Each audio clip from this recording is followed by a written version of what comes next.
इस वीडियो में मैं आपको अशुभ केतु के 10 लक्षण बताऊंगी। जिन 10 लक्षणों से आप जान सकते हैं कि आपका कुंडली में केतु आपको बुरा रिजल्ट दे रहा है, और साथ ही ऐसे बुरे रिजल्ट से बचने के लिए आपको बहुत अच्छे उपाय बताऊंगी। तो वीडियो मेरे साथ कृपया अंत तक ज़रूर देखिएगा। राधे राधे, जय बाबा, ग्रहों की माया में आपका स्वागत है। आपसे नम्र निवेदन है कि अगर आप चैनल पे नए आए हैं तो चैनल को सब्सक्राइब कर लें और बेल आइकन को प्रेस कर दें, लाइक्स करें, कमेंट्स करें। तो चलिए, पहले मैं आपको बताती हूँ कि अगर आपको अपनी कुंडली देखनी नहीं भी आती तो आप कैसे समझ जाएं कि आपकी कुंडली में केतु आपको बुरा रिजल्ट दे रहा है।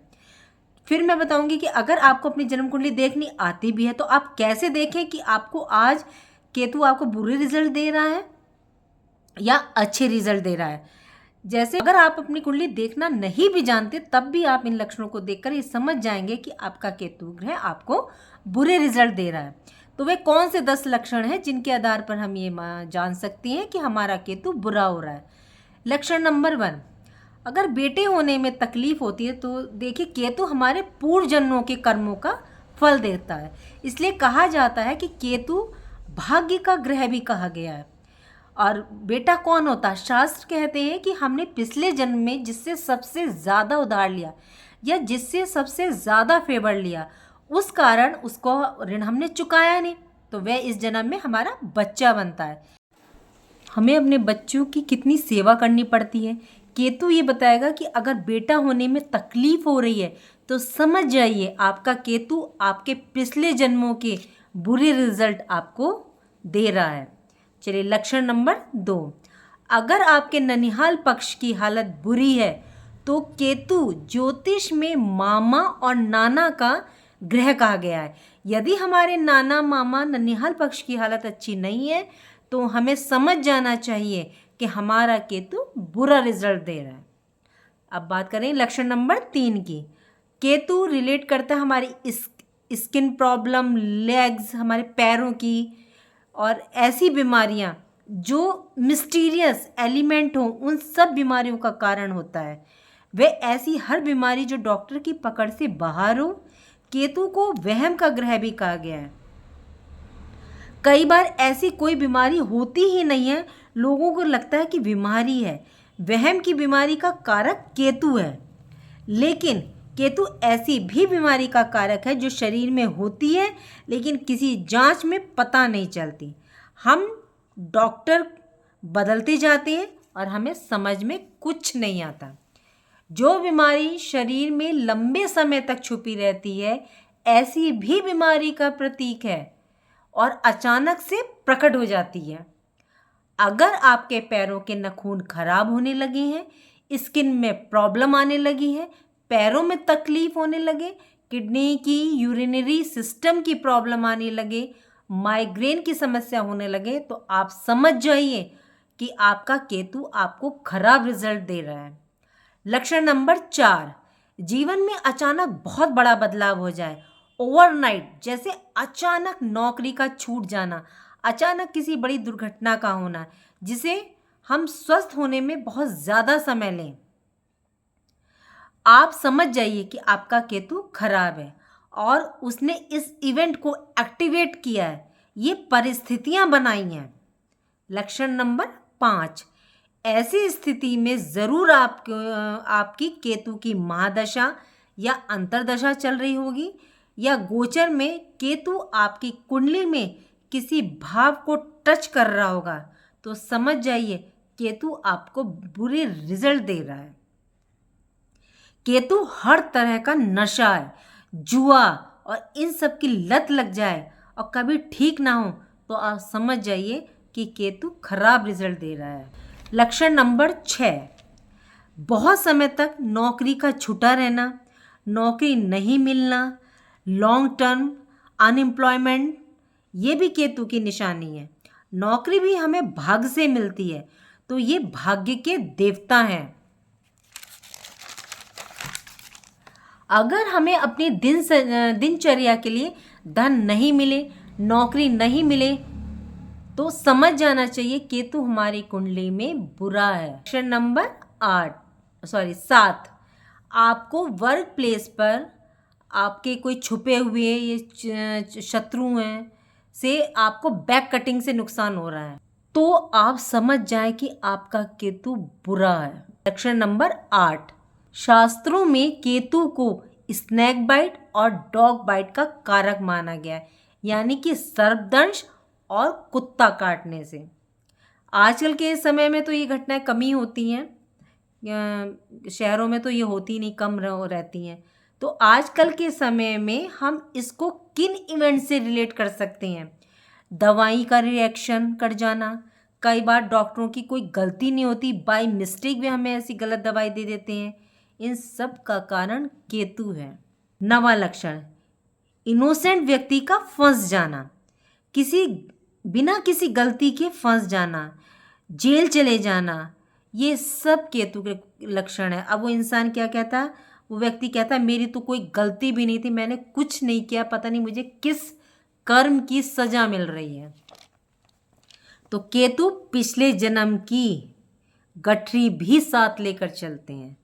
आपने एक उदाहरण सुना होगा महाभारत का, कि जब भीष्म पितामह सैया पर लेटे हुए थे तीरों की, तो उन्होंने कृष्ण से कहा कि जाने मुझे किस गलती की सज़ा मिल रही। तो कृष्ण ने उनको दिव्य दृष्टि दी, और जब उन्हें दिव्य दृष्टि मिली तो उन्होंने जब अपना पिछले जन्म देखे तो कुछ जन्म के से पीछे जन्म, मतलब 2-3 जन्म पिछले, तो वो शिकारी थे, वो शिकार करते थे और तीरों से वो सबको मारते थे, तो परेशान करते थे उन्हें, तो वो ही कष्ट, तो केतु सब ध्यान रखता है, सबकी गठरियाँ उसके हाथ में हैं।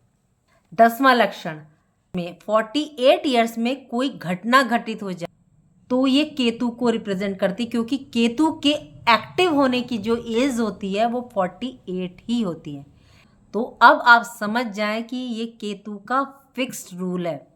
केतु अपने शत्रु राशि में बैठे हों, सूर्य के साथ बैठ जाएं, चंद्रमा के साथ बैठ जाएं, या शत्रु राशि की दृष्टि पड़ जाए, तो केतु बुरे लक्षण देते ही देते हैं।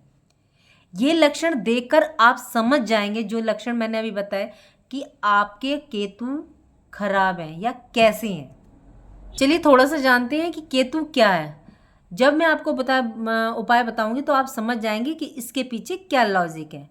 ज्योतिष में केतु को सबसे पुराना और बूढ़ा ग्रह माना गया है। केतु की जो प्रत्यार्थी देवता हैं वो चित्रगुप्त हैं, जो सभी कर्मों का लेखा जोखा रखते हैं। कर्म करने वाली कौन है? हम जीव। तो केतु को जिन 2 राशियों का स्वामित्व यानी लीडरशिप को ऑनरशिप दी गई है, कौन सी भी 2 राशियां दी गई हैं? मीन राशि और एक वृश्चिक राशि। राहु और केतु के देवता कौन है? यहाँ थोड़ा सा राहु को भी रिलेट करना पड़ेगा, क्योंकि राहु केतु एक ही पार्ट के तो अलग अलग किरदार हैं। तो राहु और केतु के देवता कौन है? रुद्र। जो 2 राशियां इन्हें मिली हैं वो मिली है मंगल और मीन। तो मीन राशि तो मिली है केतु को और मंगल मिली है राहु को। केतु बहुत बड़े बदलाव लाता है। केतु को बदलाव का कारक ग्रह माना गया है। व्यक्तिगत स्तर पर भी देखिए, अगर केतु का गोचर चले, तो केतु की महादशा चले, तो व्यक्ति के जीवन में बहुत बड़े बदलाव हो जाते हैं रातों रात। इसलिए केतु की दशा से डरते भी हैं। यदि कुंडली में खराब बैठे हैं, अशुभ अवस्था में बैठे हैं, तो भैया बहुत परेशानी देते हैं, सर तो इनके पास होता नहीं। विश्व में भी जब बहुत बड़ी बड़ी बदलाव की घटना घटित होती हैं, तो उसके पीछे भी केतु का ही हाथ होता है, केतु ही रिलेट करते हैं। केतु गुण विद्याओं के प्लेनेट है। केतु अच्छे और बुरे 2 तरह के होते हैं। अच्छे केतु में बृहस्पति का वास है और खराब केतु में मंगल का। तो इसलिए केतु में 2 ग्रहों का समावेश है।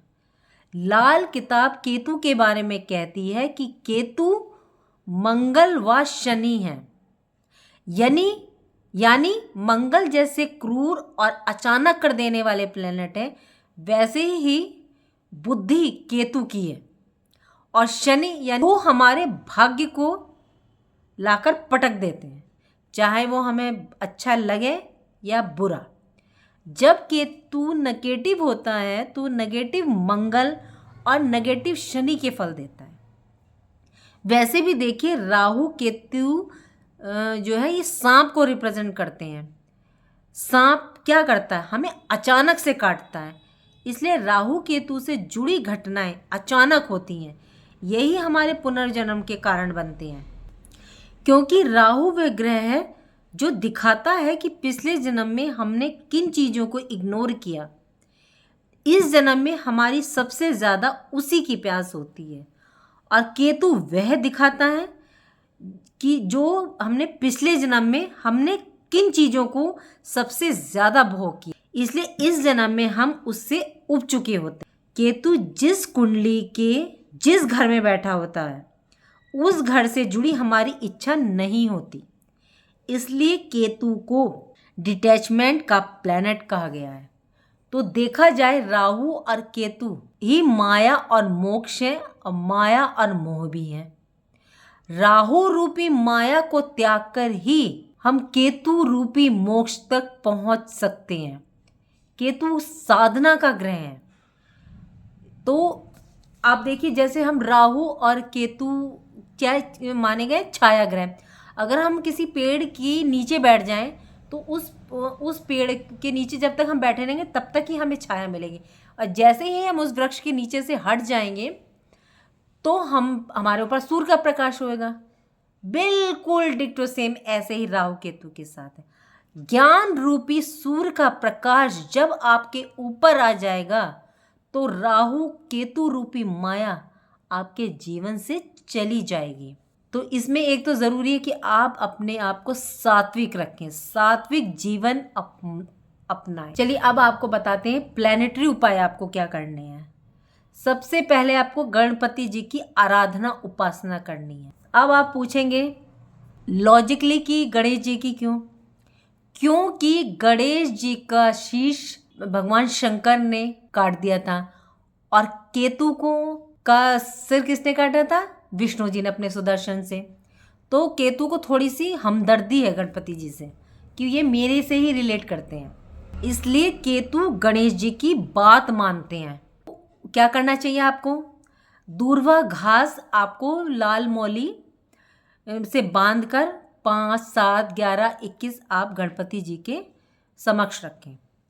दूसरा नंबर है कि आप शिव की आराधना करें। शिव की आराधना से खुश होते हैं, क्योंकि मैंने पीछे बताया था कि रुद्र से खुश रहते हैं, इसीलिए 9 मुखी रुद्राक्ष केतु को मिला है, इसलिए इसको पहने आप तो बेस्ट रिजल्ट देंगे। तीसरी कि पितरों की पूजा करें। पितरों की पूजा करने से केतु बहुत प्रसन्न होते हैं। और क्या करना है इनको कि आपको शनिवार के दिन, मावस के दिन या पितृ के दिन जब आते हैं तो आपको साफ जल में गुड़, तिल, काले तिल मिला करके आपको उस जल को अर्घ्य देना है।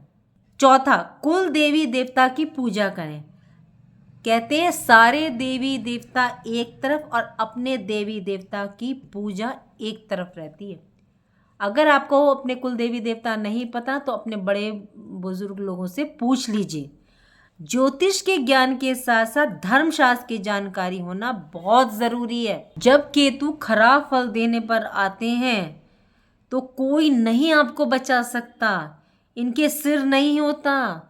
सारे प्लैनेट्सों के पास सिर है लेकिन इनके पास नहीं है। ये किसी की नहीं सुनते, फिर बस आप उपाय करते रह जाएंगे। बस आप किताबों से पढ़ के उपाय करते रह जाएंगे। इसलिए अपने देवी देवता और पितरों को पूजें, माने। चलिए 5वां उपाय, राहु केतु आपकी पर्सनैलिटी को डिस्ट्रॉयड कर देते हैं। इससे क्या आप सुबह को देर से उठेंगे, आपका लाइफस्टाइल, आपका रूटीन जो है चेंज हो जाएगा। ये आपको डिसिप्लिन से दूर ले जाएंगे। लेकिन आपको क्या करना, अपनी दिनचर्या को व्यवस्थित करना है।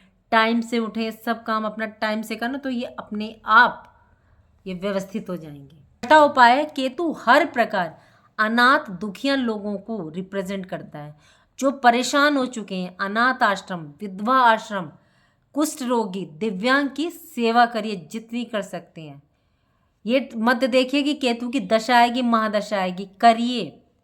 केतु कुत्ते की सेवा से भी प्रसन्न होते हैं क्योंकि कुत्ता भैरव जी की सवारी है और भैरव जी रुद्र के ही एक अवतार है।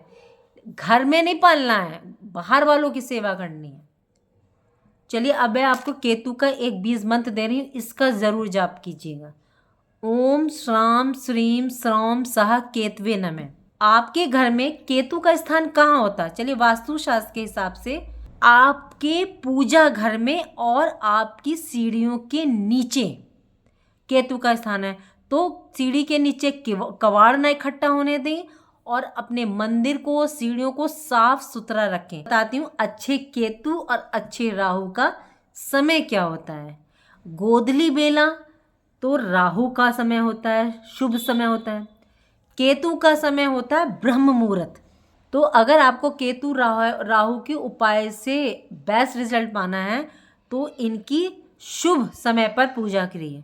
सारे उपाय आपको कोशिश करनी चाहिए कि उनके समय पर ही करें, ये जल्दी शांत हो जाएंगे। अगर आपको जानकारी अच्छी लगी हो तो चैनल को सब्सक्राइब कीजिए, बेल आइकन को प्रेस कर लीजिए और लाइक्स कीजिए, कमेंट कीजिए और शेयर कीजिए।